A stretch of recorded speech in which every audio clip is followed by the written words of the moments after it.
დიახ, უკვე რამდენიმე დღეა ქართულ ოცნებაში დარჩენილებს ყოფილებზე იერიში აქვთ მიტანილი, ისინი პარტიიდან გაგდებულებს უწოდებენ ქართული ოცნების ყოფილ წევრებს და ამბობენ იმასაც და ამტკიცებენ, რომ 4 ოქტომბრის მშვიდობიანი რევოლუციის ორგანიზებაში ქართული ოცნების ყოფილი წევრების კვალიც არსებობს. მეტი კონკრეტიკისგან ისინი თავს იკავებენ, ვინ არიან ეს ადამიანები, ვინც დატოვა ქართული ოცნება და ახლა 4 ოქტომბრის მშვიდობიან რევოლუციას აორგანიზებს. ჩვენ დღეს ბუნებრივია მეტი კონკრეტიკა მოვითხოვეთ ქართული ოცნებისგან, მიუხედავად იმისა, რომ ისინი სახელებს და გვარებს ახლაც არ ასახელებენ, ჩვენ ვკითხეთ მათ მაგალითად, არიან თუ არა ესეთები ღარიბაშვილი, გომელაური, ლილუაშვილი. გომელაურის შემთხვევაში გამორიცხეს დღეს ქართულ ოცნებაში ასეთი რამ, თუმცა ღარიბაშვილზე და ლილუაშვილზე ასეთი მკაფიო ვეღარ იყვნენ დღეს ქართულ ოცნებაში და მათ შორის მაგალითად ძალიან საინტერესო იყო ქართული ოცნების პარლამენტის ვიცე-სპიკერის განცხადება და მან თქვა, რომ თუ კონკრეტული ქართული ოცნების ყოფილი წევრები დაბრუნდებიან პოლიტიკაში, ეს მხოლოდ და მხოლოდ იმიტომ, რომ მათ იმ დონის დანაშაული აქვთ ჩადენილი, რომ მათთვის პოლიტიკა არის ინდულგენცია.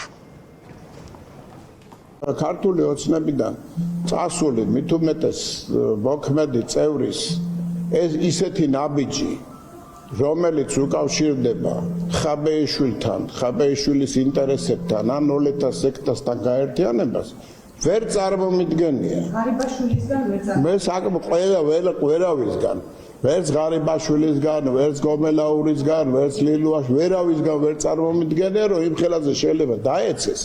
ერთადერთი შეიძლება იყოს უშვებ, რომ დანაშაულია იმ დონის ჩადენილი, რომ პოლიტიკა შეიძლება ვიღაცამ გაიხადოს თავშესაფრად. რომელიმე მათგანს ეგეთი დანაშაული, რომ ინდულგენციის მე ესეთი რამე წარმოუდგენლად მიმაჩნია. დანაშაული ხართ არა დაწინებული მაშინ, რომ მაგალითად ირაკლი ღარიბაშვილი, გრიგოლ ლილუაშვილი, ვახტანგ გომელაური არ დაინიშნებიან პარტიას და მართლაც არ გადავლენ ოპოზიციურად განწყობილი საზოგადოების მხარეს.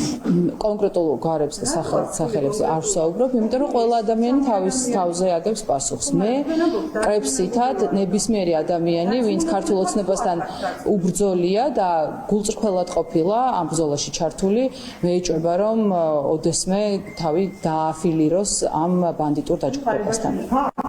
ღარიბაშვილი, ლილუაშვილი და გომელაური, ანუ გაგდებულები არიან ეს. კითხვა რა შემდგომარეობს? გაგდებულები არიან. მე არ მაქვს ასეთი ინფორმაცია. ბატონმა ღარიბაშვილმა პარტია დატოვა, ბატონმა გომელაურმაც დატოვა. დანარჩენებიც იყვნენ, ვინც მაიმუნობდნენ, სხვა თემებს უკავშირდება ის და რაღაცა და ის გაგდებულები არიან. ასე რომ თქვენ ხა გვარებს არ გეტყვი, ეს არის პროვოკაცია, მე არ მაქვს ინფორმაცია. დარწმუნებული ვარ, გომელაური ამ უსამშობლოებს არასდროს შეუერთდება. ეს ჩემი პირადი მოსაზრება. ღარიბაშვილში დარწმუნებული ხარ?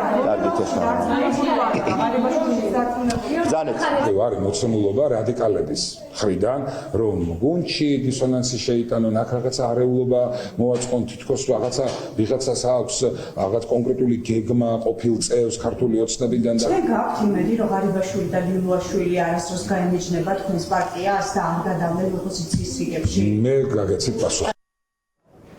მხოლოდ ბოლო რამდენიმე დღის განმავლობაში პროცესები ძალიან საინტერესოდ განვითარდა. ჯერ შაბათს ირაკლი კობახიძემ ჟურნალისტების კითხვის პასუხად არ გამორიცხა, რომ 4 ოქტომბრის მშვიდობიანი რევოლუციის ორგანიზებაში მათი ყოფილი თანაგუნდელების კვალიც იკვეთებოდეს. ამის შემდგომ მთავრობის ხდომის დაწყებამდე ირაკლი კობახიძემ გომელაური და ღარიბაშვილი ფაქტობრივად კრიმინალებთან გარიგებაში დაადანაშაულა და ამის შემდგომ უკვე საკანონმდებლო ორგანოში გაგდებულები უწოდეს. სავარაუდოდ მათ, ვისაც წლები პარტიაში ხელმძღვანელობა ეკავა.